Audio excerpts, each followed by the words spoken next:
ਸਤਿ ਸ੍ਰੀ ਅਕਾਲ। ਤੁਸੀਂ ਦੇਖ ਰਹੇ ਹੋ ਤਖਤ ਪੰਜਾਬ। ਮੈਂ ਤੁਹਾਡੇ ਨਾਲ ਸੁਖਵਿੰਦਰ ਸਿੰਘ। ਮੇਰੇ ਨਾਲ ਮੌਜੂਦ ਨੇ ਹਰਿੰਦਰ ਸਿੰਘ ਜਸਵਾਲ, ਈ ਗਵਰਨੈਂਸ ਤੇ ਗਵਰਨਮੈਂਟ ਤੇ ਪ੍ਰਾਈਵੇਟ ਸੈਕਟਰ ਦੇ ਨਾਲ ਜੁੜੇ ਰਹੇ ਨੇ। ਪਿਛਲੇ 25 ਸਾਲ ਤੋਂ ਆਈਟੀ ਸੈਕਟਰ ਦੇ ਨਾਲ ਨੇ। ਗੱਲਬਾਤ ਦਾ ਵਿਸ਼ਾ ਜਿਹੜਾ ਆ ਉਹ ਸਾਡਾ ਹੋਏਗਾ ਕਿ ਜੋ ਪੰਜਾਬ ਦੇ ਵਿੱਚ ਆਮ ਆਦਮੀ ਪਾਰਟੀ ਦੀ ਸਰਕਾਰ ਹੈ ਤੇ ਉਧਰ ਦਿੱਲੀ ਦੇ ਵਿੱਚ ਹੈ 300 ਯੂਨਿਟ ਬਿਜਲੀ ਇੱਥੇ ਐਲਾਨ ਕੀਤਾ, 300 ਯੂਨਿਟ ਦਿੱਲੀ ਦੇ ਵਿੱਚ ਹੈ। ਪਰ ਇਹਦੇ ਵਿੱਚ ਦਿੱਲੀ ਦੇ ਮਾਡਲ ਤੇ ਪੰਜਾਬ ਦੇ ਮਾਡਲ ਦੇ ਵਿੱਚ ਫਰਕ ਕੀ ਆ? ਜੇ ਦਿੱਲੀ ਵਾਲਾ ਮਾਡਲ ਪੰਜਾਬ ਦੇ ਵਿੱਚ ਚੱਲਦਾ, ਜਿਵੇਂ ਕਹਿੰਦੇ ਕਿ ਅਸੀਂ ਸਕੂਲਾਂ ਦਾ ਮਸਲਾ ਜਿਹੜਾ ਉਹ ਜਾ ਕੇ ਦਿੱਲੀ ਦੇ ਸਕੂਲ ਦੇਖਾਂਗੇ, ਉਹ ਜਿਹਾ ਪੰਜਾਬ ਦੇ ਵਿੱਚ ਬਣਾਵਾਂਗੇ। ਕਹਿੰਦੇ ਰਹੇ ਨੇ ਜੋ ਕੁਝ ਦਿੱਲੀ 'ਚ ਕੀਤਾ ਉਹ ਪੰਜਾਬ 'ਚ ਕਰਾਂਗੇ। ਪਰ ਜਿੱਥੋਂ ਤੱਕ ਗੱਲ ਲੋਕਾਂ ਨੂੰ ਵੀ ਪਤਾ ਆਮ ਕਿ ਉੱਥੋਂ ਦੀਆਂ ਸੀਟਾਂ ਤੇ ਪੰਜਾਬ ਦੀਆਂ ਸੀਟਾਂ ਦੇ ਵਿੱਚ ਅੱਧੋ ਅੱਧ ਦਾ ਫਰਕ ਆ। ਉੱਥੇ 60 ਸੀਟਾਂ ਨੇ, ਇੱਥੇ 117 ਸੀਟਾਂ ਨੇ। ਤੇ ਗੱਲ ਫਿਰ ਉੱਥੇ ਹੀ ਆ ਜਾਂਦੀ ਹੈ ਕਿ ਉਹ ਦਿੱਲੀ ਇਕਾਈ ਹੈ ਤੇ ਇਹ ਪੰਜਾਬ ਇਕਾਈ ਹੈ। ਸਵਾਗਤ ਹੈ ਤੁਹਾਡਾ ਜੈਸਵਾਲ ਸਾਹਿਬ। ਸਤਿ ਸ੍ਰੀ ਅਕਾਲ। Thank you very much Sukhwinder ji. ਤੁਹਾਨੂੰ ਔਰ ਤੁਹਾਡੇ ਦਰਸ਼ਕਾਂ ਨੂੰ ਪਿਆਰ ਭਰੀ ਸਤਿ ਸ੍ਰੀ ਅਕਾਲ। ਜੈਸਵਾਲ, ਮੈਂ ਪਹਿਲਾ ਸਵਾਲ ਇੱਥੋਂ ਸ਼ੁਰੂ ਕਰਦਾ ਕਿ ਦਿੱਲੀ ਤੇ ਪੰਜਾਬ ਦੇ ਬਿਜਲੀ ਮਾਡਲ ਨੂੰ ਕਿੱਦਾਂ ਦੇਖਦੇ ਹੋ? ਜਿਵੇਂ 300 ਯੂਨਿਟ ਇੱਥੇ ਹੈ ਤੇ 300 ਯੂਨਿਟ ਹੀ ਉੱਥੇ ਆ। ਹਾਂਜੀ, ਦੇਖੋ ਐਦਾਂ ਹੁੰਦਾ ਹੈ ਕਿ ਸੁਖਵਿੰਦਰ ਜੀ, ਸਬਸਿਡੀਜ਼ ਹੁੰਦੀਆਂ ਨਾ, ਤਿੰਨ ਤਰ੍ਹਾਂ ਦੀ ਬੇਸਿਕਲੀ ਸਬਸਿਡੀਜ਼ ਹੁੰਦੀਆਂ। ਇੱਕ ਤੇ ਹੁੰਦੀ ਹੈ ਜਿੱਦਾਂ ਤੁਸੀਂ ਹੁਣ ਤੱਕ ਪੰਜਾਬ 'ਚ ਚੱਲ ਰਹੀ ਸੀ ਕਿ ਤੁਸੀਂ ਇੱਕ ਭਾਈਚਾਰਾ ਕਹਿ ਲਓ ਜਾਂ ਇੱਕ SC BC ਨੂੰ ਤੇ ਜੋ ਲੋੜਮੰਦ ਲੋਕਾਂ ਨੂੰ ਸਬਸਿਡੀ ਤੁਸੀਂ ਦਿੰਦੇ ਹੋ, ਤੇ ਜਿੱਦਾਂ BPL ਪਰਿਵਾਰ ਨੂੰ ਸਬਸਿਡੀ। ਇਹ ਤੇ ਹੁੰਦਾ ਇੱਕ ਮਾਡਲ। ਇਹ ਕਾਂਗਰਸ ਦਾ ਇੱਕ ਸਟੈਂਡਰਡ ਮਾਡਲ ਰਹਿੰਦਾ, ਹਰ ਸਟੇਟ 'ਚ ਉਹ ਇੱਦਾਂ ਕਰਦੇ ਹੁੰਦੇ ਆ। ਸ਼ੀਲਾ ਦੀਕਸ਼ਿਤ ਜੀ ਦੀ ਸਰਕਾਰ ਨੇ ਵੀ ਇਹੀ ਫੋਲੋ ਕੀਤਾ ਸੀਗਾ ਤੇ ਪੰਜਾਬ 'ਚ ਵੀ ਉਹਨਾਂ ਨੇ ਇਹੀ ਫੋਲੋ ਕੀਤਾ ਸੀਗਾ ਆਮ ਆਦਮੀ ਸਰਕਾਰ ਤੋਂ ਆਉਣ ਤੋਂ ਪਹਿਲੇ। ਦੂਜਾ ਮਾਡਲ ਹੁੰਦਾ ਸਬਸਿਡੀ ਦਾ, ਜਿਹਦੇ 'ਚ ਤੁਸੀਂ ਇੱਕ ਸਟੈਂਡਰਡ ਡਿਡਕਸ਼ਨ ਕਰ ਦਿੰਦੇ ਹੋ। ਜਿੱਦਾਂ ਇਨਕਮ ਟੈਕਸ ਸਟੈਂਡਰਡ ਡਿਡਕਸ਼ਨ ਹੁੰਦੀ ਹੈ ਕਿ ਤੁਸੀਂ ਇੱਕ ਸਲੈਬ ਬੰਨ ਲਿਆ, ਕੋਈ ਵੀ ਕੰਜ਼ਿਊਮਰ ਹੋਏਗਾ ਉਹਨੂੰ ਲੈਟ ਸੇ ਬਿਜਲੀ ਵਾਸਤੇ 200 ਯੂਨਿਟ ਫ੍ਰੀ ਕਰਤੇ ਜਾਂ 100 ਯੂਨਿਟ ਫ੍ਰੀ ਕਰਤੇ ਜਾਂ 300 ਯੂਨਿਟ ਫ੍ਰੀ ਕਰਤੇ। ਹੁਣ ਤੀਸਰਾ ਮਾਡਲ ਇਹ ਹੁੰਦਾ ਹੈ ਸੁਖਵਿੰਦਰ ਜੀ, ਜਿਹਦੇ 'ਚ ਬੇਸਿਕਲੀ ਜਿਹਨੂੰ ਕਹਿੰਦੇ 80-20 ਪ੍ਰਿੰਸੀਪਲ। ਉਹ ਇਹ ਹੁੰਦਾ ਹੈ ਕਿ 80% ਜੋ ਕੰਜ਼ਿਊਮਰ ਹੋਣਗੇ ਉਹ 20% ਦੀ ਹੀ ਖਪਤ ਕਰਨਗੇ ਉਹਦੇ ਵਿੱਚ। ਤੇ ਬੇਸਿਕਲੀ ਜਿੱਦਾਂ ਹੁਣ ਤੁਹਾਡੇ ਸੂਬੇ 'ਚ 75 ਲੱਖ ਡੋਮੈਸਟਿਕ ਕੰਜ਼ਿਊਮਰ ਹੈ, ਜਿਹਦੇ 'ਚ 60 ਲੱਖ ਕੰਜ਼ਿਊਮਰ ਐਸੇ ਹੈ ਜਿਹੜੇ 300 ਯੂਨਿਟ ਤੋਂ ਘੱਟ ਖਪਤ ਕਰਦੇ हैं। 80% ਹੋ ਗਏ ਆਲਮੋਸਟ ਪੰਜਾਬ 'ਚ। ਉਹੀ ਮਾਡਲ ਦਿੱਲੀ ਵਿੱਚ ਰਿਹਾ ਹੈ, ਜਿਹਦੇ 'ਚ 80% ਲੋਕ 200 ਯੂਨਿਟ ਤੋਂ ਘੱਟ ਵਰਤਦੇ ਸੀ ਜਾਂ 200 ਪਲੱਸ 200 ਤੇ 400 ਦੇ ਵਿੱਚ ਆਉਂਦੇ ਸੀ। ਹੁਣ ਸਰਕਾਰਾਂ ਤੇ ਡਿਪੈਂਡ ਕਰਦਾ ਹੈ ਉਹ ਕੀ ਚਾਹੁੰਦੀਆਂ। ਅਗਰ ਤੇ ਉਹ ਚਾਹੁੰਦੀਆਂ ਵੀ ਸਟੈਂਡਰਡ ਡਿਡਕਸ਼ਨ ਸਭ ਨੂੰ ਇੱਕੋ ਹੀ ਤਰੀਕੇ ਨਾਲ ਦੇ ਦਿੱਤਾ ਜਾਏ ਕਿ 200 ਯੂਨਿਟ ਫ੍ਰੀ ਕਰਤੇ, 300 ਯੂਨਿਟ ਫ੍ਰੀ ਕਰਤੇ, ਉਹ ਇੱਕ ਮਾਡਲ ਹੈ। ਤੇ ਕੇਜਰੀਵਾਲ ਸਾਹਿਬ ਨੇ ਆ ਕੇ ਦੂਸਰਾ ਮਾਡਲ ਅਪਣਾਇਆ, ਜਿਹਦੇ 'ਚ ਜਿਹੜਾ ਵਲਨਰੇਬਲ ਸੁਸਾਇਟੀ ਹੈ, ਜਿਹੜਾ ਸਮਾਜ ਜਿਹੜਾ ਘੱਟ ਵਰਤਦਾ, ਉਹਨੂੰ ਤੁਸੀਂ ਫ੍ਰੀ ਕਰ ਦਿਓ। ਉਹਦਾ ਜੋ ਆਫਸੈਟ ਹੈ, ਉਹਦੀ ਕੰਪਨਸੇਸ਼ਨ ਹੈ, ਉਹ ਤੁਸੀਂ ਉੱਥੋਂ ਕੱਢੋ ਜਿਹੜਾ ਜ਼ਿਆਦਾ ਵਰਤਦਾ। ਹੁਣ ਫਰਜ਼ ਕਰੋ ਮੇਰਾ ਅਗਰ ਬਿਜਲੀ ਦਾ ਬਿੱਲ 500 ਰੁਪਏ ਮਹੀਨਾ ਆਉਂਦਾ ਤੇ ਮੈਨੂੰ 500 ਰੁਪਇਆ ਦਾ ਅਗਰ 800 ਰੁਪਇਆ ਦੇਣਾ ਪੈ ਜਾਏ ਤੇ ਮੇਰੀ ਜੇਬ 'ਚ ਭਾਰੀ ਪਏਗਾ। ਪਰ ਜੇ ਮੇਰਾ 5000 ਰੁਪਇਆ ਮਹੀਨੇ ਦਾ ਬਿੱਲ ਆਉਂਦਾ ਹੈ ਤੇ ਅਗਲੇ ਮਹੀਨੇ ਮੈਨੂੰ 5500 ਵੀ ਆ ਜਾਏਗਾ ਤੇ ਮੈਂ ਕਹਾਂਗਾ ਹਾਂ ਯਾਰ ਪਿਛਲੇ ਮਹੀਨੇ ਇੰਨਾ ਕੁ ਸੀਗਾ ਮੇਰਾ ਅੰਦਾਜ਼ਨ, ਹੈ ਨਾ। ਤੇ ਬੇਸਿਕਲੀ ਇਹ ਇੱਕ ਇਸ ਮਾਈਂਡਸੈਟ ਨੂੰ ਕੇਜਰੀਵਾਲ ਸਾਹਿਬ ਸਮਝਦੇ ਬੜੀ ਚੰਗੀ ਤਰ੍ਹਾਂ, ਔਰ 80-20 ਦਾ ਪ੍ਰਿੰਸੀਪਲ ਲੈ ਕੇ ਉਹਨਾਂ ਨੇ ਕਿਹਾ ਬਈ ਜਿਹੜੇ ਤੇ ਖਪਤਕਾਰ ਹੈਗੇ ਬਹੁਤ ਘੱਟ 200 ਯੂਨਿਟ ਦੇ ਵਿੱਚ ਜਾਂ 200 ਤੋਂ 400 ਦੇ ਵਿੱਚ, ਉਹਨਾਂ ਨੂੰ ਤੁਸੀਂ 200 ਤੋਂ 400 ਨੂੰ 50% ਕਰ ਦਿਓ ਤੇ 200 ਤੱਕ ਜ਼ੀਰੋ ਕਰ ਦਿਓ। ਤੇ ਜਿਹੜੇ ਉੱਪਰ ਹੈ, ਤੁਹਾਨੂੰ ਯਕੀਨ ਨਹੀਂ ਹੋਏਗਾ ਸੁਖਵਿੰਦਰ ਜੀ, ਮੇਰੇ ਘਰ ਦਾ ਬਿੱਲ ਤੇ ਡੋਮੈਸਟਿਕ 'ਚ ਆਉਂਦਾ ਹੈ ਮੇਰੇ ਕੀ ਹਜ਼ਾरों ਮੇਰੇ ਵਾਕੋਂ ਜਿਹੜੇ ਮੇਰਾ ਕਮਰਸ਼ੀਅਲ ਦਾ ਬਿੱਲ ਹੈ 15 ਰੁਪਏ ਯੂਨਿਟ ਦਾ ਬਿੱਲ ਆਉਂਦਾ ਮੈਨੂੰ, 15 ਰੁਪਏ ਜੀ। ਤੇ ਦਿੱਲੀ ਵਿੱਚ ਇੱਕ ਚੀਜ਼ ਬੜੀ ਮਸ਼ਹੂਰ ਹੈ, ਕਹਿੰਦੇ ਆਮ ਲੋਕ ਕਹਿੰਦੇ ਕਿ ਯਾਰ ਸਾਡੇ 200 ਰੁਪਏ ਫ੍ਰੀ ਤੇ ਕੇਜਰੀਵਾਲ ਸਾਹਿਬ ਨੇ ਪੂਰੇ ਦੇਸ਼ 'ਚ ਘੁਮਾ ਦਿੱਤਾ। ਪਰ ਜਿਹੜੇ ਕਮਰਸ਼ੀਅਲ ਹੈਗੇ, ਜਿਹੜੀ ਦੁਕਾਨਦਾਰ ਹੈ, ਜਿਹੜੇ ਇੰਡਸਟਰੀਅਲ ਹੈ, ਉਹ ਹਾਈਐਸਟ ਸਲੈਬ ਇੰਡੀਆ ਦਾ ਪੇ ਕਰਦੇ ਆ, ਕਹਿੰਦੇ ਉਹਦੀ ਕੋਈ ਗੱਲ ਨਹੀਂ ਕਰਦਾ। ਤੇ ਉਹੀ ਪੰਜਾਬ 'ਚ ਅਜੇ ਮੈਂ ਥੋੜੀ ਦੇਰ ਪਹਿਲੇ ਭਗਵੰਤ ਮਾਨ ਸਾਹਿਬ ਨੂੰ ਸੁਣ ਰਿਹਾ ਸੀਗਾ, ਉਹਨਾਂ ਨੇ ਕਿਹਾ ਤੇ ਹੈਗਾ ਕਿ ਕਮਰਸ਼ੀਅਲ ਤੇ ਇੰਡਸਟਰੀਅਲ ਜੋ ਹੈਗੇ ਜੋ ਤੁਹਾਡੇ ਖਪਤਕਾਰ ਆ ਉਹਦੇ 'ਚ ਕੋਈ ਚੇਂਜ ਨਹੀਂ ਕਰਾਂਗੇ। ਪਰ ਤੁਸੀਂ ਵੇਖਿਓ ਧੀਰੇ ਧੀਰੇ ਜੋ ਹੁੰਦਾ ਨਾ, ਇੱਕ ਟੈਰਿਫ ਆਰਡਰ ਤੇ ਇੱਕ ਚੀਜ਼ ਹੁੰਦੀ ਹੈ, ਪਰ ਉਹਦੇ ਨਾਲ ਜਿਹੜੇ ਸਰ ਚਾਰजेस ਹੁੰਦੇ ਆ ਨਾ, ਉਹ ਹਰ ਮਹੀਨੇ ਦੇ ਮਹੀਨੇ ਛੋਟੀ ਜਿਹੀ ਨੋਟੀਫਿਕੇਸ਼ਨ ਨਾਲ ਆ ਜਾਂਦੇ ਆ। ਤੁਸੀਂ ਅਜੀਬ ਤਰ੍ਹਾਂ ਦੇ ਸਰ ਚਾਰजेस ਹੈ ਕਿ ਦਿੱਲੀ ਵਿੱਚ 10% ਤੋਂ ਉੱਪਰ ਦੇ ਸਰ ਚਾਰਜ ਦਾ ਬਿੱਲ ਆ ਜਾਂਦਾ ਹੈ। ਮਤਲਬ ਜੇ ਤੁਹਾਡਾ 500-600 ਰੁਪਏ ਦਾ ਬਿੱਲ ਆਉਂਦਾ ਤੇ ਅਗਰ ਮੀਟਰ ਦੇ ਹਿਸਾਬ ਨਾਲ ਤੇ ਐਂਡ 'ਚ ਜਾ ਕੇ ਤੁਹਾਨੂੰ 750-800 ਰੁਪਏ ਦੇਣਾ ਪੈਂਦਾ। ਕਿਉਂ? ਕਿਉਂਕਿ ਉਹ ਸਰ ਚਾਰਜ ਇੰਨੇ ਪੈਂਦੇ। ਤੇ ਪੰਜਾਬ 'ਚ ਵੀ ਹਾਲਾਂਕਿ ਅਗਰ ਉਹਨੂੰ ਕੰਪਨਸੇਟ ਕਰਨਾ ਹੋਏਗਾ ਤੇ, ਹਾਲਾਂਕਿ ਮੈਂ ਇੱਕ ਰਫ ਕੈਲਕੂਲੇਸ਼ਨ ਕਰ ਰਿਹਾ ਸੀ ਕਿ 61-60 ਲੱਖ ਜੋ ਕੰਜ਼ਿਊਮਰਸ ਨੂੰ ਤੁਸੀਂ 300 ਰੁਪਏ 300 ਯੂਨਿਟ ਫ੍ਰੀ ਦਿੰਦੇ ਹੋ, ਔਰ ਪਹਿਲੇ ਹੀ 1 ਰੁਪਏ 20 ਪੈਸੇ 1 ਰੁਪਏ 19 ਪੈਸੇ ਤੁਹਾਨੂੰ ਪੈ ਰਿਹਾ ਸੀਗਾ ਪਹਿਲੇ 100 ਯੂਨਿਟ ਨੂੰ। ਤੇ ਉਸ ਤੋਂ ਬਾਅਦ ਜੋ ਹੈ ਫਿਰ 3 ਰੁਪਏ ਘਟਾਇਆ ਸੀਗਾ 4 ਰੁਪਏ 19 ਪੈਸੇ ਤੋਂ। ਤੇ ਮੇਰੇ ਹਿਸਾਬ ਨਾਲ ਇਹ ਤਕਰੀਬਨ 150 ਤੋਂ ਪੌਣੇ 200 ਕਰੋੜ ਮਹੀਨੇ ਦਾ ਐਕਸਟਰਾ ਬੋਝ ਪੈਣਾ ਜੇ ਪੰਜਾਬ ਤੇ। ਇਸ ਤੋਂ ਜ਼ਿਆਦਾ ਨਹੀਂ ਹੈ। ਮਤਲਬ ਸਾਲ ਦਾ ਤੁਸੀਂ ਲਗਾ ਲਓ 1800-2000 ਕਰੋੜ। ਹਾਲਾਂਕਿ ਇਹ 14000 ਦੀ ਆਲਰੇਡੀ ਸਬਸਿਡੀ ਪੰਜਾਬ 'ਚ ਜਾ ਰਹੀ ਹੈ, ਉਸ ਹਿਸਾਬ ਨਾਲ 2000 ਕਰੋੜ ਤੇ ਐਡ ਹੋਏਗਾ। ਬਟ ਤੁਸੀਂ ਵੇਖਿਓ ਕਿ ਇਹ ਧੀਰੇ ਧੀਰੇ ਕੀ ਹੋਏਗਾ ਕਿ ਸਰ ਚਾਰजेस ਲਗਾ ਕੇ ਥੋੜੇ ਜਿਹੇ ਜੋ ਉੱਪਰ ਦੇ ਜੋ ਸਲੈਬਸ ਹੁੰਦੇ ਆ, ਜਿਹੜੇ 500 ਯੂਨਿਟ ਤੋਂ ਉੱਪਰ ਯੂਜ਼ ਕਰਦੇ ਆ ਕਮਰਸ਼ੀਅਲ, ਖਾਸ ਕਰ ਉੱਥੇ ਕਿਸੇ ਤਰ੍ਹਾਂ ਕੰਪਨਸੇਟ ਕਰ ਲੈਣਗੇ। ਉਹਦੇ ਵਾਸਤੇ ਮਾਨ ਸਾਹਿਬ ਨੇ ਕੋਈ ਅਨਾਉਂਸਮੈਂਟ ਨਹੀਂ ਕਰਨੀ, ਉਹ ਧੀਰੇ ਧੀਰੇ PSPCL ਦੀ ਇੱਕ ਛੋਟੀ ਜਿਹੀ ਨੋਟੀਫਿਕੇਸ਼ਨ ਆ ਜਾਏਗੀ ਜਾਂ ਤੁਹਾਡੇ ਬਿੱਲ 'ਚ ਜੋੜ ਕੇ ਆ ਜਾਏਗਾ, ਕਹਿਣਗੇ ਹਾਂਜੀ ਇਹ ਚਾਰਜ ਐਕਸਟਰਾ ਲੱਗੇ ਜੀ ਤੁਹਾਨੂੰ, ਤੇ ਉਹ ਕਿਸੇ ਤਰ੍ਹਾਂ ਕੰਪਨਸੇਟ ਹੋ ਜਾਏਗਾ, ਮੈਨੂੰ ਪਤਾ ਹੈ। ਨਹੀਂ ਤਾਂ ਬਹੁਤ ਹੋਏਗਾ ਤੇ 1500 ਤੋਂ 2000 ਕਰੋੜ, ਉਹ ਵੀ on the very high side. ਇੰਨਾ ਕੁ ਇਹਨਾਂ ਨੂੰ ਐਕਸਚੇਕਰ ਨੂੰ ਲਾਸ ਪਏਗਾ ਇਹਦਾ, ਜੋ ਅੱਜ ਦੀ ਅਨਾਉਂਸਮੈਂਟ ਹੈ। ਜੈਸਵਾਲ ਸਾਹਿਬ, ਇੱਕ ਇਹਦੇ ਵਿੱਚ ਤੁਸੀਂ ਕਿਹਾ ਕਿ ਜਿਹੜੇ ਤੁਹਾਡੇ ਇੱਧਰ ਫੈਕਟਰੀਆਂ ਵਾਲੇ ਲਾ ਲਓ ਜਾਂ ਫਿਰ ਉਹਨਾਂ ਦੇ ਜਿਹੜੇ ਬਿੱਲ ਨੇ ਉਹਦੇ ਵਿੱਚ ਵਾਧਾ ਇਸ ਤਰ੍ਹਾਂ ਸਰਚਾਰਜ ਲਾ ਕੇ ਕਰ ਦਿੱਤਾ ਜਾਂਦਾ, ਜਿਹੜੇ ਕਮਰਸ਼ੀਅਲ ਨੇ। ਤੇ ਇਹੋ ਜੀ ਗੱਲ ਆ, ਤੇ ਹੁਣ ਤੱਕ ਕਿਸੇ ਵੀ ਵਿਰੋਧੀ ਪਾਰਟੀ ਨੇ ਜਾਂ ਫਿਰ ਜਿਨ੍ਹਾਂ ਨੂੰ ਇੰਨਾ 15 ਰੁਪਏ ਯੂਨਿਟ ਬਿਜਲੀ ਦੀ ਮਿਲਦੀ ਹੈ ਦਿੱਲੀ 'ਚ, ਉਹਨਾਂ ਨੇ ਹੁਣ ਤੱਕ ਇਹਦਾ ਰੌਲਾ ਕਿਉਂ ਨਹੀਂ ਪਾਇਆ? ਕੋਈ ਰਿਆਇਤਾਂ ਮਿਲ ਰਹੀਆਂ ਨੇ ਉਸ ਤੋਂ ਇਲਾਵਾ ਹੋਰ, ਜਾਂ ਫਿਰ ਉਹ ਇਸ ਬੋਝ ਨੂੰ ਝੱਲ ਰਹੇ ਨੇ? ਸੁਖਵਿੰਦਰ ਜੀ, ਬੋਝ ਨੂੰ ਹੀ ਚੱਲਦੇ ਪਏ ਹੈ। ਮੈਂ ਜਿੱਦਾਂ ਕਿਹਾ ਨਾ ਕਿ ਇਹ ਇੱਕ ਪੋਪੂਲਿਸਟ, ਜਦੋਂ ਤੁਸੀਂ ਮੈਜਰਸ ਕਰਦੇ ਹੋ ਨਾ, ਤੇ ਪੋਲੀਟੀਸ਼ੀਅਨਸ ਇੱਕ ਕੈਲਕੂਲੇਸ਼ਨ ਕਰ ਲੈਂਦੇ ਆ ਕਿ ਜੇ ਜ਼ਿਆਦਾ ਲੋਕ ਇਹਦੇ 'ਚ ਖੁਸ਼ ਹੈ ਤੇ ਥੋੜੇ ਲੋਕਾਂ ਨੂੰ ਅਗਰ ਨੁਕਸਾਨ ਵੀ ਹੋ ਰਿਹਾ ਤਾਂ ਕੋਈ ਗੱਲ ਨਹੀਂ। ਮੈਂ ਦੱਸ ਰਿਹਾ ਨਾ ਕਿ ਜਿੱਦਾਂ ਹੁਣ ਦਿੱਲੀ ਵਿੱਚ 64 ਲੱਖ ਕਨੈਕਸ਼ਨ ਹੈ, 64 ਲੱਖ, ਤੇ ਜੋ ਸਬਸਿਡੀਜ਼ ਹੈ 42-43 ਲੱਖ ਲੋਕਾਂ ਨੂੰ ਸਬਸਿਡੀ ਮਿਲ ਜਾਂਦੀ ਹੈ। ਤੇ ਹੁਣ 42-43 ਲੱਖ ਵਾਲੇ ਅਗਰ ਖੁਸ਼ ਹੋ ਗਏ ਤੇ ਫੈਕਟਰੀਆਂ ਵਾਲੇ ਹੋ ਗਏ, ਕਮਰਸ਼ੀਅਲ ਵਾਲੇ ਹੋ ਗਏ, ਰੋਲਾ ਪਾ ਕੇ ਜਾਣਗੇ ਵੀ ਕਿੱਥੇ ਜਾਣਗੇ ਦੱਸੋ ਤੁਸੀਂ? ਠੀਕ ਹੈ ਨਾ। ਫਿਰ ਦੂਸਰੀ ਗੱਲ, ਕਮਰਸ਼ੀਅਲ ਵਾਲੇ ਹੋ ਗਏ, ਫੈਕਟਰੀਆਂ ਵਾਲੇ ਹੋ ਗਏ, ਉਹਨਾਂ ਦੇ ਘਰ ਦੇ ਥੋੜਾ ਜਿਹਾ ਫਰਕ ਪੈ ਰਿਹਾ ਨਾ, ਉਹਨਾਂ ਦੇ ਵੀ ਥੋੜਾ ਜਿਹਾ ਉਹਨਾਂ ਦੇ ਵੀ ਥੋੜੇ ਜਿਹੇ ਬਿੱਲ ਦਾ ਫਰਕ ਪੈ ਰਿਹਾ, ਤੇ ਉਹ ਹਾਲਾਂਕਿ ਆਫਸੈਟ ਹੋ ਜਾਂਦਾ ਹੈ।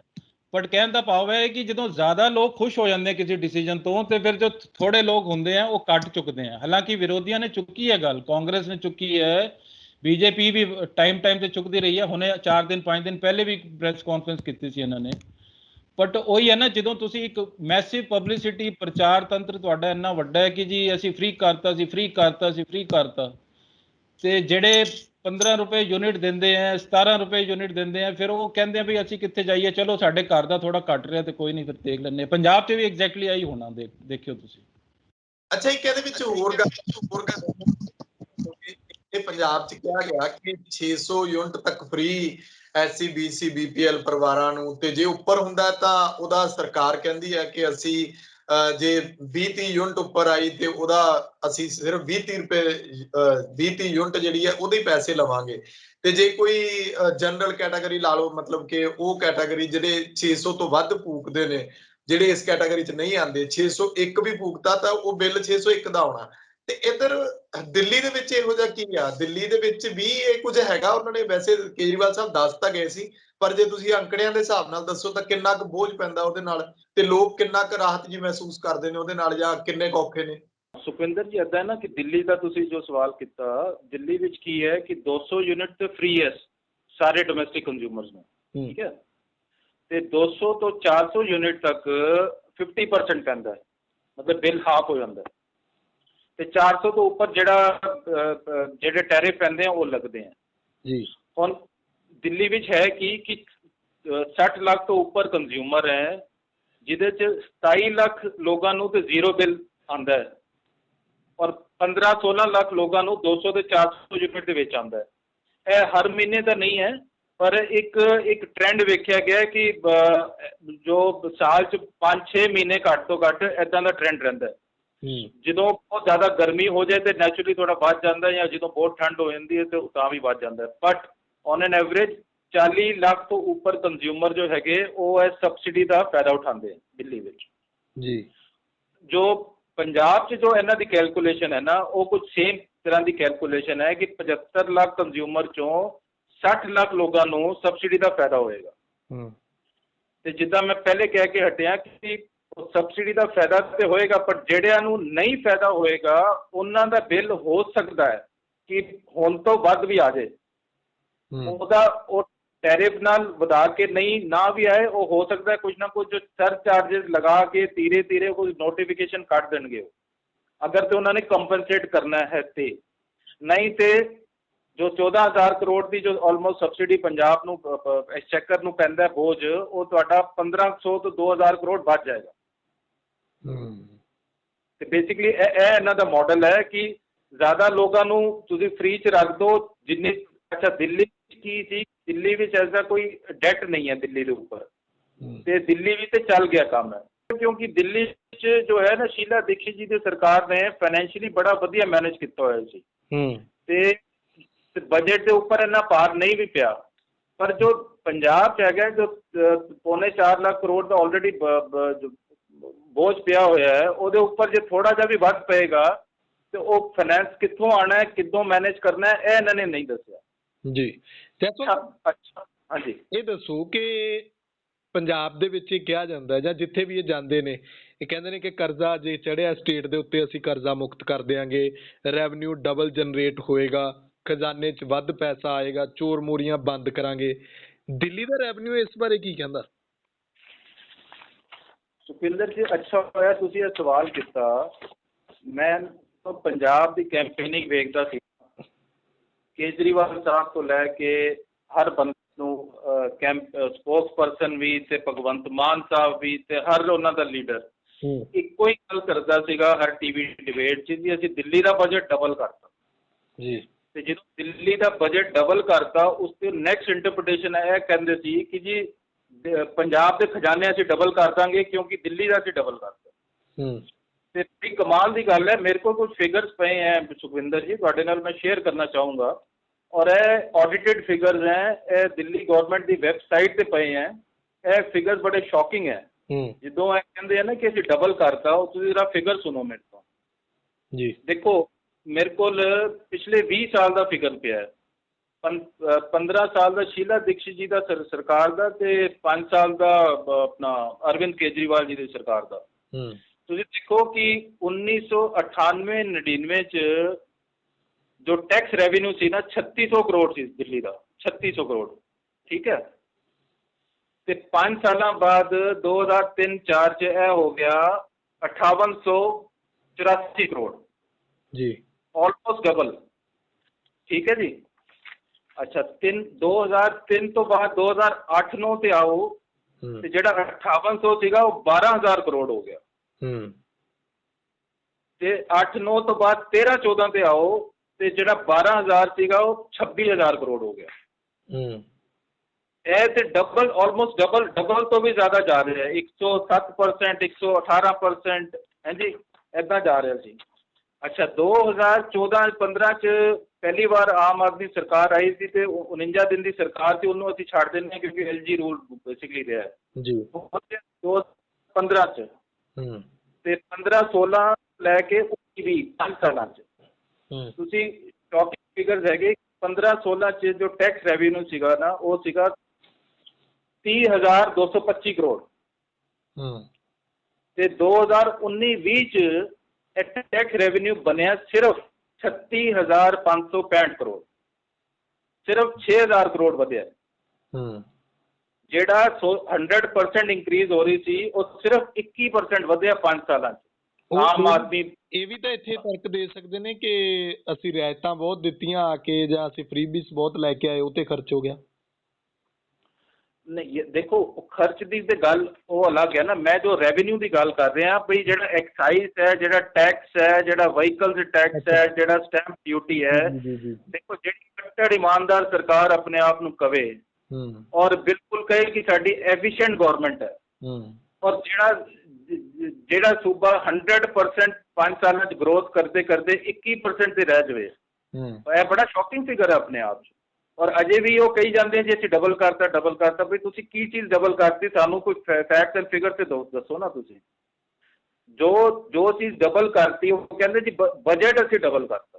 ਦੇਖੋ ਬਜਟ ਤੇ ਇੱਕ ਪਲੈਨਿੰਗ ਦਾ ਡਾਕੂਮੈਂਟ ਹੁੰਦਾ ਹੈ, ਤੁਸੀਂ ਐਕਚੁਅਲ ਫਿਗਰ ਦੱਸੋ ਨਾ ਕਿ ਐਕਚੁਅਲੀ ਹੋਇਆ ਕਿੰਨਾ ਖਰਚ ਤੇ ਕਿੰਨਾ ਰੈਵਨਿਊ ਆਇਆ, ਉਹਦੀ ਗੱਲ ਤੁਸੀਂ ਮੈਂ ਤੁਹਾਨੂੰ ਦੱਸੀ ਹੈ। ਜਿੱਦਾਂ 30,225 ਕਰੋੜ ਤੋਂ 36,565 ਕਰੋੜ ਹੋਇਆ 5 ਸਾਲਾਂ 'ਚ, 21% increase in tax revenue only, whereas in last 15 years it has grown by 100% every 5 years. ਤੇ ਹੁਣ ਇਹ ਚਿੰਤਾ ਦਾ ਵਿਸ਼ੇ ਪੰਜਾਬ ਵਾਸਤੇ ਹੈ। ਜਦੋਂ ਕਹਿੰਦੇ ਜੇ ਅਸੀਂ ਦਿੱਲੀ ਮਾਡਲ ਫੋਲੋ ਕਰਨਾ ਹੈ, ਉਹ ਯਾਰ ਦਿੱਲੀ ਤੇ ਅਸੀਂ ਕੋਈ ਚੀਜ਼ ਹੀ ਨਹੀਂ ਫੋਲੋ ਕਰਨ ਵਾਲੀ ਜੇ ਟੈਕਸ ਰੈਵਨਿਊ ਦਾ ਤੁਸੀਂ ਐਗਜ਼ਾਮਪਲ ਲੈਂਦੇ ਹੋ ਤੇ ਇੱਕ ਚੀਜ਼ ਹੋਰ ਮੈਂ ਤੁਹਾਨੂੰ ਦੱਸਾਂ, ਤੁਸੀਂ ਇਹ ਵੀ ਥੋੜਾ ਕਮਾਲ ਦਾ ਫਿਗਰ ਹੈਗਾ ਜੀ। ਅੱਜ ਅਕਾਲੀ ਦਲ ਸਰਕਾਰ ਨੂੰ ਸਾਰੇ ਭੰਡਦੇ ਹੈ, ਉਹਨਾਂ ਦਾ ਕੋਈ ਮੈਂ ਕਿਹਾ 3 ਬੰਦੇ ਰਹਿ ਗਏ ਹੈ ਆਪਣੇ ਵਿਧਾਨ ਸਭਾ 'ਚ, ਬਟ ਇਨ ਫਰੋਮ 2007 to 2016-17 ਮਤਲਬ 10 ਸਾਲਾਂ ਦੀ ਸਰਕਾਰ 'ਚ ਉਹਨਾਂ ਨੇ ਵੀ ਟੈਕਸ ਰੈਵਨਿਊ ਬੜਾ ਸੈਟਿਸਫੈਕਟਰੀਲੀ ਵਧਾਇਆ। ਜਿਹੜਾ 2007-8 'ਚ 9,900 ਕਰੋੜ ਹੁੰਦਾ ਸੀ ਉਹ 2016-17 'ਚ 37,000 ਕਰੋੜ ਹੋ ਗਿਆ ਸੀ ਜੀ। ਮਤਲਬ ਉਹਨਾਂ ਦੀ ਹੋਰ ਕਮਜ਼ੋਰੀਆਂ ਰਹੀਆਂ ਹੋਣਗੀਆਂ, ਠੀਕ ਹੈ, ਲੋਕਾਂ ਨੇ ਉਹਨਾਂ ਨੂੰ ਵੋਟ ਨਹੀਂ ਪਾਈਆਂ, ਬਟ ਟੈਕਸ ਰੈਵਨਿਊ ਕਲੈਕਸ਼ਨ 'ਚ ਤੇ even Akali Dal government has done much better than Aam Aadmi party government.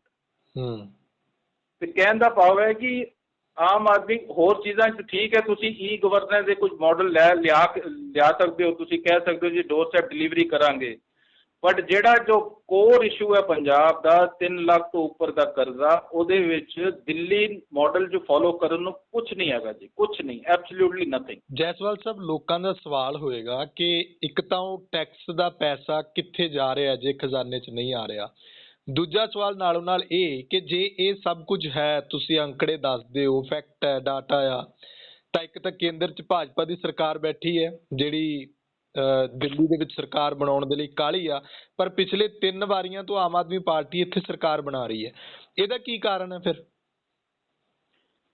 ਨਹੀਂ ਉਹ ਦੇਖੋ ਜਿਹੜਾ ਮੈਂ ਫਿਗਰ ਤੁਹਾਨੂੰ ਦੱਸ ਰਿਹਾ 30,225 ਤੋਂ 36,565 ਕਰੋੜ, ਇਹਦਾ ਆਮ ਆਦਮੀ ਨੂੰ ਕੀ ਫਰਕ ਪੈਂਦਾ?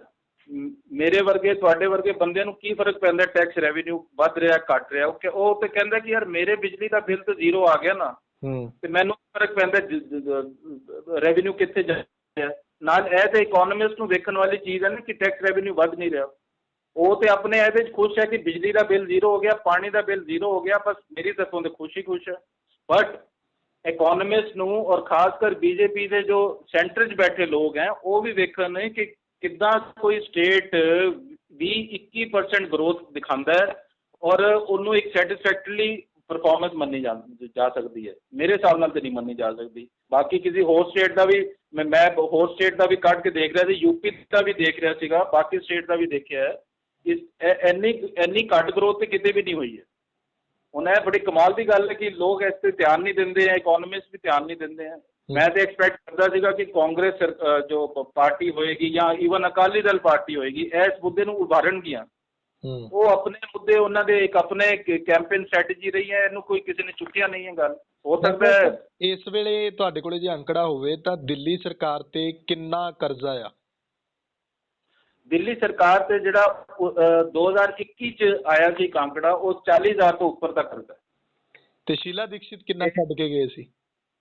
ਸ਼ੀਲਾ ਦੀਕਸ਼ਿਤ ਜੀ ਦਾ ਕੀ ਹੁੰਦਾ ਸੀਗਾ ਕਿ ਉਹਨਾਂ ਦੀ ਸਰਕਾਰ ਦਾ 1000 ਸਰਪਲਸ ਹੋ ਜਾਂਦਾ ਸੀ, 15 ਤੋਂ ਘੱਟ ਜਾਂਦਾ ਸੀ, ਮਤਲਬ ਜ਼ੀਰੋ ਦੇ ਨੇੜੇ ਤੇੜੇ ਰਹਿੰਦਾ ਸੀ, ਠੀਕ ਹੈ ਨਾ। ਬਟ ਉਹਦੇ 'ਚ ਇੱਕ ਦਿੱਲੀ ਜਲ ਬੋਰਡ ਹੈਗਾ, ਉਹਦਾ ਇੱਕ ਆਊਟਸਟੈਂਡਿੰਗ ਹੈਗਾ ਕਾਫੀ ਜ਼ਿਆਦਾ। ਉਹ ਹੁਣ 40,000 ਤੋਂ ਉੱਪਰ 50,000 ਕਰੋੜ ਉੱਪਰ ਚਲਾ ਗਿਆ। ਉਹ ਸ਼ੀਲਾ ਦੀਕਸ਼ਿਤ ਜੀ ਦੇ ਟਾਈਮ ਦਾ ਚੱਲਦਾ ਆ ਰਿਹਾ। ਉਹ ਇਹਨਾਂ ਨੇ ਹੁਣ ਤੱਕ ਆਡਿਟ ਨਹੀਂ ਕੀਤਾ। ਰਾਘਵ ਚੱਡਾ ਜੀ ਦੇ ਅੰਡਰ ਆਉਂਦਾ, ਉਹਨਾਂ ਨੇ ਹੁਣ ਤੱਕ ਆਡਿਟ ਨਹੀਂ ਕੀਤਾ ਔਰ ਕੋਈ ਪੇਮੈਂਟ ਵੀ ਨਹੀਂ ਕੀਤੀ ਹੈ।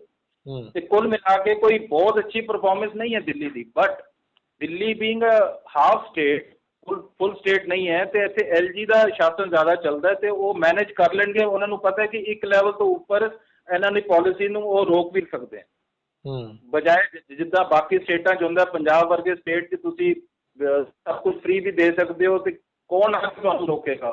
ਗਵਰਨਰ ਸਾਹਿਬ ਨੇ ਆ ਕੇ ਨਹੀਂ ਕਹਿਣਾ ਵੀ ਨਹੀਂ ਮੈਂ ਪਾਸ ਨਹੀਂ ਕਰਦਾ ਫਾਈਲ। ਹਾਲਾਂਕਿ ਇੱਕ ਲੈਵਲ ਤੋਂ ਬਾਅਦ ਅਗਰ ਫਾਈਨੈਂਸ ਮਿਨਿਸਟਰੀ ਚਾਹਵੇ ਤਾਂ ਰੋਕ ਵੀ ਸਕਦੀ ਹੈ, ਕਿਉਂਕਿ ਪੰਜਾਬ ਇਸ ਟਾਈਮ ਡੈਟ ਟ੍ਰੈਪ 'ਚ ਪੈਂਦਾ ਜਾ ਰਿਹਾ ਜੀ। ਇਹ ਵੀ ਤੁਹਾਨੂੰ ਮੈਂ ਦੱਸਦਾ, ਦਿੱਲੀ ਡੈਟ ਟ੍ਰੈਪ 'ਚ ਨਹੀਂ ਹੈ। ਦਿੱਲੀ ਇੰਨਾ ਮੈਨੇਜ ਕਰ ਸਕਦੀ ਹੈ, ਪਰ Punjab is in following into that trap now. ਔਰ ਇਹ ਅਗਲੇ 2-3 ਸਾਲਾਂ 'ਚ ਜਦ ਤੱਕ ਇਹ ਮਾਲੀਆ ਵਧਾਉਣ ਦਾ ਕੋਈ ਵਸੀਲਾ ਨਹੀਂ ਕਰਦੇ, ਇਹਨਾਂ ਕੋਲ ਕੋਈ ਫਾਰਮੂਲਾ ਚੰਗਾ ਨਹੀਂ ਹੈ, ਇਹ ਸਕੂਮਾਂ ਕੱਢੀ ਜਾਓ ਤੁਸੀਂ, ਠੀਕ ਹੈ, ਪੋਪੂਲਿਸਟ ਮੈਜਰਸ ਕਰੀ ਚੱਲੋ, ਇਹਦਾ ਕੋਈ ਬਹੁਤਾ ਫਾਇਦਾ ਹੋਣ ਵਾਲਾ ਨਹੀਂ ਹੈ ਸੂਬੇ ਨੂੰ। ਮੇਰਾ ਆਮ ਆਦਮੀ ਸਵਾਲ ਆ ਕਿ ਕੇਜਰੀਵਾਲ ਸਾਹਿਬ ਨੇ ਕਿਹਾ ਸੀ, ਭਗਵੰਤ ਮਾਨ ਹੋਰੀ ਵੀ ਕਹਿੰਦੇ ਸੀ ਕਿ ਅਸੀਂ ਪੰਜਾਬ ਦੇ ਖਜ਼ਾਨੇ 'ਚ 30,000 ਕਰੋੜ ਜਾਂ ਮਾਫੀਆ ਬੰਦ ਕਰਕੇ 50,000 ਕਰੋੜ ਤੱਕ ਚੋਰ ਮੋਰੀਆਂ ਬੰਦ ਕਰਕੇ ਲੈ ਆਵਾਂਗੇ। ਤੇ ਜੇ ਹੁਣ ਦਰਸ਼ਕ ਵੀ ਕਹਿੰਦੇ ਹੋਣੇ ਕਿ ਸਮਾਂ ਦੇ ਦਿੱਤਾ ਜਾਏ, ਇੰਤਜ਼ਾਰ ਕਰ ਲਿਆ ਜਾਏ, ਤਕਰੀਬਨ ਸਾਲ ਨਹੀਂ ਤਾਂ 6 ਮਹੀਨੇ ਤੱਕ ਕਰ ਲਿਆ ਜਾਏ, ਕਿ ਇਹ ਕਿੰਨਾ ਕੁ ਖਜ਼ਾਨੇ ਤੇ ਬੋਝ ਪਾਉਂਦੇ ਨੇ ਤੇ ਕਿੰਨਾ ਕੁ ਹੌਲਾ ਕਰਦੇ ਨੇ। ਨਹੀਂ, ਉਹ ਗੱਲ ਠੀਕ ਹੈ ਤੁਹਾਡੀ। ਦੇਖੋ, ਇਹ ਅੱਜ ਕੱਲ੍ਹ ਨਵਾਂ ਨਰੇਟਿਵ ਚੱਲ ਪਿਆ ਹੈ ਜੀ ਕਿ ਸਮੇਂ ਦੇਣਾ ਚਾਹੀਦਾ, ਟਾਈਮ ਦੇਣਾ ਚਾਹੀਦਾ। ਬਈ ਤੁਹਾਡੇ ਕੋਲ ਆਪਸ਼ਨ ਕੀ ਹੈ? ਤੁਸੀਂ ਸਰਕਾਰ ਚੁਣ ਕੇ ਲਿਆਏ ਹੋ, ਤੁਸੀਂ ਟਾਈਮ ਦਿਓ। ਬਈ ਕੋਈ ਇਹ ਥੋੜ੍ਹੀ ਹੋ ਸਕਦਾ ਕਿ ਉਹ ਪਰਫਾਰਮ ਅਗਰ ਨਹੀਂ ਕਰ ਰਹੇ ਜਾਂ ਕਰਜ਼ਾ ਨਹੀਂ ਉਤਾਰ ਪਾ ਰਹੇ ਤੇ ਤੁਸੀਂ ਕਹੋਗੇ ਨਹੀਂ ਜੀ ਹੁਣ। ਉਹ ਤੇ ਲੋਕਾਂ ਨੂੰ ਕੋਲ ਆਪਸ਼ਨ ਵੀ ਤੇ ਨਹੀਂ ਹੈ ਨਾ। ਲੋਕਾਂ ਨੂੰ ਇੱਦਾਂ ਲੁਭਾਵਨੇ ਵਾਅਦੇ ਕਰਕੇ ਜਾਂ ਫ੍ਰੀ ਬਿਜਲੀ ਕਰਕੇ ਉਹ ਤੇ ਖੁਸ਼ ਤੇ ਕਰ ਲੈਣਗੇ। ਬਟ ਪੁਆਇੰਟ ਇਜ਼ ਕਿ ਰੇਤੇ ਤੇ ਸ਼ਰਾਬ 'ਚ ਇੰਨਾ ਮਾਰਜਨ ਹੈ ਨਹੀਂ ਜਿੰਨਾ ਕਹਿੰਦੇ ਪਏ। ਮੈਂ ਵੀ ਉਹਨਾਂ ਦੀ ਉਹ ਸਟੇਟਮੈਂਟ ਪੜ੍ਹੀ ਸੀ, ਸੁਣੀ ਸੀ। ਅੱਛਾ, ਕਮਾਲ ਦੀ ਗੱਲ ਹੈ, ਦੇਖੋ ਹਲੇ ਲਿਕਰ ਪੋਲਿਸੀ ਬੜਾ ਵੱਡੀ ਇਹਨਾਂ ਦੀ ਇੱਕ ਪੁਆੜਾ ਪੈਣ ਲੱਗਾ ਹੈਗਾ, ਕਿਉਂਕਿ ਦਿੱਲੀ ਵਿੱਚ ਉਹਨਾਂ ਨੇ ਡਿਸਟ੍ਰੀਬਿਊਸ਼ਨ ਪ੍ਰਾਈਵੇਟ ਕਰਤੀ ਹੈ ਸਾਰੀ। ਔਰ ਪੰਜਾਬ 'ਚ ਹਰ ਪਾਰਟੀਆਂ ਆਪਣੇ ਕੈਂਪੇਨਿੰਗ 'ਚ ਕਹਿੰਦੀਆਂ ਹੁੰਦੇ ਸੀ, ਇੰਕਲੂਡਿੰਗ ਆਮ ਆਦਮੀ ਪਾਰਟੀ, ਕਿ ਜੇ ਲਿਕਰ ਕਾਰਪੋਰੇਸ਼ਨ ਲਿਆਉਣਾ। ਔਰ ਮੇਰੀ ਸਮਝ ਨਾਲ ਜੇ ਲਿਕਰ ਕਾਰਪੋਰੇਸ਼ਨ ਲਿਆਉਣਾ ਤੇ ਕੇਜਰੀਵਾਲ ਸਾਹਿਬ ਨਹੀਂ ਚਾਹਣਗੇ ਲਿਕਰ ਕਾਰਪੋਰੇਸ਼ਨ ਆਏ, ਉਹ ਪ੍ਰਾਈਵੇਟ ਕਰਨਾ ਚਾਹਣਗੇ। ਤੇ ਉਹਨੇ ਕੀ ਸਟੈਂਡ ਲੈਂਦੇ ਆ, 3 ਮਹੀਨੇ ਤੇ ਇਹਨਾਂ ਨੇ ਐਕਸਟੈਂਡ ਕਰਤੀ, ਉਸ ਤੋਂ ਬਾਅਦ ਕੀ ਸਟੈਂਡ ਲੈਂਦੇ ਆ ਇਹ ਵੀ ਦੇਖਣਾ ਹੈ। ਪਰ ਕਿਸੇ ਵੀ ਹਾਲਤ 'ਚ ਇਹ ਕੋਈ 30-40 ਹਜ਼ਾਰ ਕਰੋੜ ਵਾਲਾ ਉਹ ਨਹੀਂ ਹੈ ਕੰਮ। ਇਹ 4,000, 5,000, 6,000 ਬਹੁਤ ਹੋਏਗਾ ਤੇ 10,000 ਕਰੋੜ ਤੋਂ ਉੱਪਰ ਇਹਦਾ ਇਹਦੇ 'ਚੋਂ ਰੈਵਨਿਊ ਨਹੀਂ ਕੱਢਿਆ ਜਾ ਸਕਦਾ। ਹੁਣ ਇਹ ਦੇਖ ਲੈਂਦੇ ਆ ਕੀ ਕਰਦੇ ਆ ਆਮ ਆਦਮੀ ਸਰਕਾਰ ਦੇ ਵਿੱਚ। ਜੀ ਚਲੋ ਦੇਖਦੇ ਹਾਂ, ਅਸੀਂ ਵੀ ਦੇਖਦੇ ਹਾਂ, ਤੁਸੀਂ ਵੀ ਧਿਆਨ ਰੱਖਿਓ ਕਿ ਸਰਕਾਰ ਇਸ ਵੇਲੇ ਕਿੱਥੇ ਚੱਲ ਰਹੀ ਆ, ਤੇ ਆਉਣ ਵਾਲੇ ਸਮੇਂ ਦੇ ਵਿੱਚ ਦਰਸ਼ਕ ਵੀ ਧਿਆਨ ਰੱਖਣਗੇ। ਅਸੀਂ ਸਮੇਂ-ਸਮੇਂ ਤੇ ਇਹਦੇ ਉੱਤੇ ਚਰਚਾ ਕਰਦੇ ਰਵਾਂਗੇ। ਸ਼ੁਕਰੀਆ ਜੈਸਵਾਲ ਸਾਹਿਬ, ਤੁਹਾਡਾ ਧੰਨਵਾਦ ਬਹੁਤ ਬਹੁਤ। Thank you very much Sukhwinder ਜੀ, ਥੈਂਕ ਯੂ ਸੋ ਮਚ।